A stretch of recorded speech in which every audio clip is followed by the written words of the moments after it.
Assalamualaikum warahmatullahi wabarakatuh. Saya Anastasia Amalia dengan NIM 21150.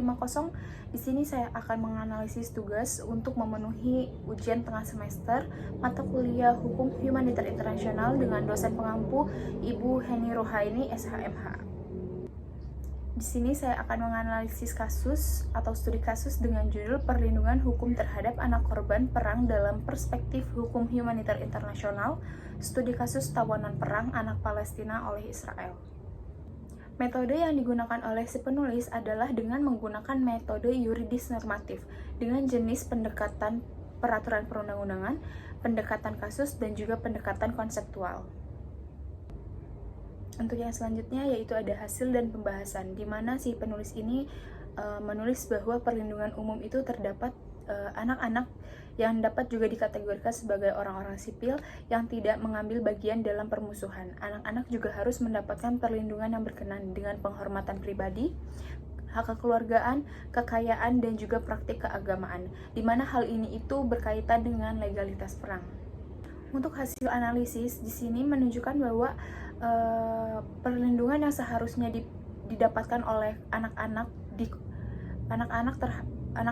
korban perang yang ini berupa kehidupan yang layak, seperti mendapatkan asupan makanan yang cukup, pakaian, serta pelayanan medis atau perawatan medis, serta tempat tinggal yang cukup layak untuk mereka tempat tinggali. Dan juga di sini sudah dilakukannya oleh pihak Israel, di mana pihak Israel itu telah melanggar ketentuan hukum humaniter internasional, di mana bisa terlihat dengan jelas bahwasannya pihak Israel itu melakukan pelanggaran hak asasi manusia yang merupakan tindak kekerasan terhadap anak yang telah dijadikan tawanan oleh pihak Israel.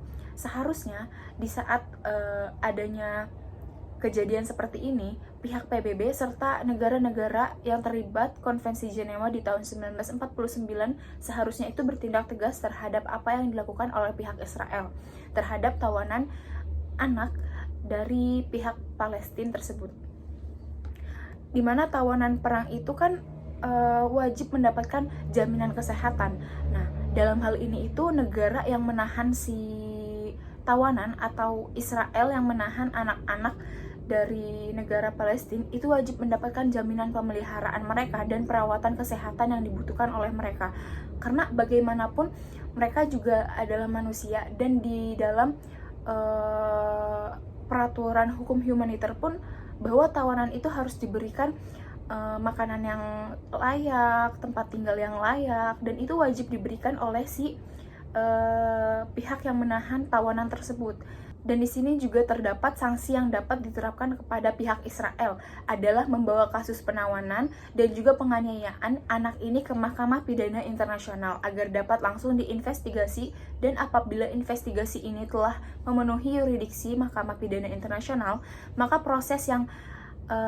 proses pengadilan dapat diajukan sehingga sanksi yang dapat diterapkan oleh Mahkamah Pidana Internasional ini juga berupa hukuman penjara yang tidak melebihi batas tertingginya, yaitu 30 tahun atau hukuman penjara seumur hidup. Untuk yang selanjutnya yaitu ada perlindungan hukum terhadap anak dari korban peperangan antara Palestina dan Israel oleh pihak Israel, di mana hal tersebut itu dijelaskan dengan rinci pada Konvensi Jenewa ketiga di tahun 1949 yang mana tercantum pada pasal 105.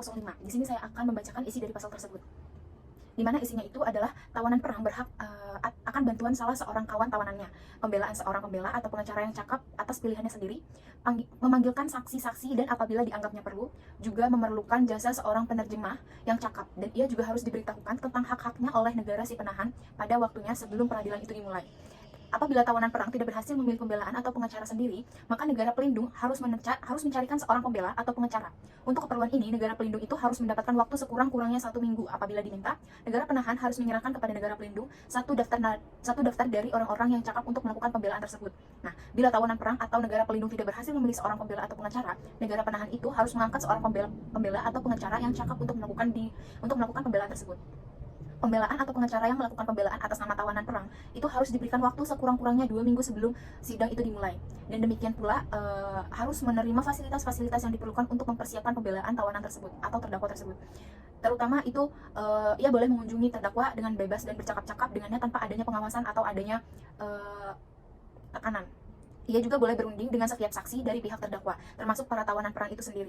Dan ia juga harus mendapatkan fasilitas-fasilitas yang bermanfaat ini sampai akhirnya tenggang banding atau petisi.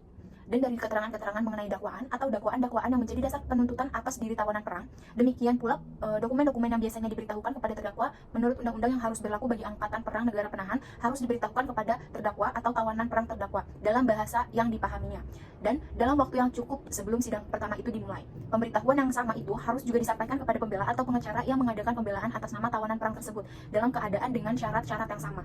Nah, untuk perwakilan negara perlindung itu berhak menghadiri sidang-sidang pengadilan perkara tersebut, terkecuali apabila dalam persidangan itu atau dalam perkara itu diadili secara tertutup dengan konteks atau dengan tanda kutip itu karena adanya kepentingan dalam keamanan negara. Nah, dalam hal ini juga demikian negara penahan harus memberitahukan kepada negara pelindung. Selanjutnya, yaitu ada sumber hukum yang digunakan dari hukum humaniter internasional dalam studi kasus ini. Jadi, sumber hukum yang digunakan dalam studi kasus ini itu menggunakan bahan hukum yang digunakan yang tidak lepas dari aturan yang pada hukum internasional, yang mana dengan mengkhususkannya pada peraturan yang mengatur tentang hukum humaniter internasional.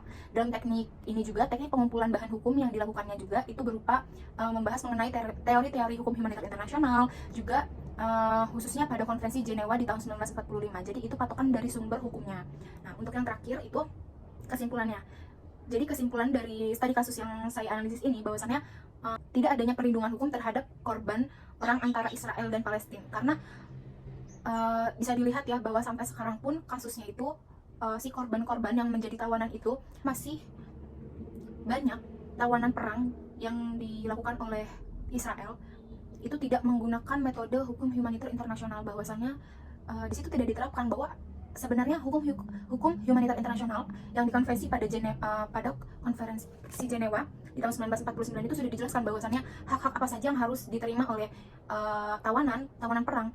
Namun dalam studi kasusnya si Israel itu tidak melakukan apa yang harusnya ia lakukan terhadap tawanan perang, seperti seharusnya ia melakukan pemberian makanan yang secara layak, memberikan pakaian, serta memberikan perawatan medis atau tempat tinggal yang layak untuk si tahanan.